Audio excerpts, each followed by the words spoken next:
Par la foi, Moïse a quitté l'Égypte sans être effrayé de la colère du roi, car il se montra ferme comme voyant celui qui est invisible. Hébreux 11, 27. Il nous est dit expressément que le courage de Moïse provenait de sa foi. Chaque pas en avant procédait d'une foi qui allait sans cesse croissant, parce qu'elle était sans cesse mise à l'épreuve.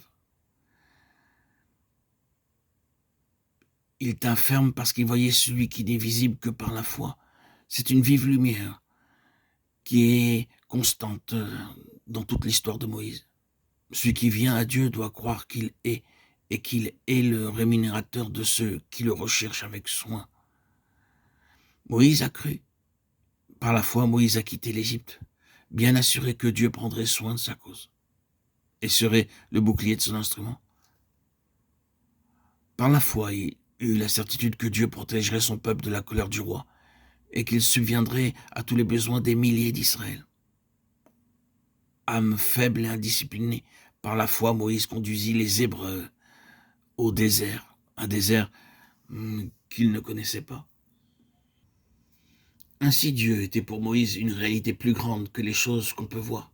Pour lui, l'invisible était plus réel, plus tangible que le visible. Comment aurait-il pu craindre la colère du roi d'Égypte, alors qu'il marchait sans crainte dans l'intimité du roi des rois?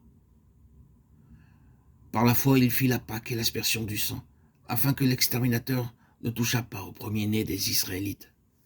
La foi de Moïse, elle fut comme le trait d'union entre la puissance de Dieu et le peuple d'Israël. Dieu avait dit que si l'agneau était immolé et l'aspersion du sang faite sur la porte, l'exterminateur ne toucherait pas aux Israélites. Moïse crut, et selon sa foi, il fut fait aux enfants d'Israël. Lorsque les jugements de Dieu frappent l'Égypte, il ne craint rien, ni pour lui, ni pour le peuple, puisqu'il se trouve à l'abri, sous l'aspersion du sang de l'agneau immolé. Foi admirable que la sienne, et qui dépasse même celle d'Abraham. Abraham crut en Dieu pour lui-même et pour Isaac. Moïse, lui, croit en Dieu pour tout un peuple, pour la délivrance d'une nation. Par la foi, ils traversèrent la mer Rouge comme un lieu sec. Ce que les Égyptiens essayant de faire, ils furent engloutis. Hébreux 11, 29. Moïse entra sans crainte dans la mer Rouge, puisqu'il obéissait à Dieu en le faisant. Il leva sa verge, étendit sa main sur la mer et la fendit. La foi que Dieu rendrait témoignage à son action pénétrait celle-ci, et par la foi cette action fut rendue parfaite, ou porta parfaitement son fruit. Effectivement, les eaux se séparèrent. Israël traversa le fleuve, malgré le danger immédiat qui provoqua la mort des Égyptiens.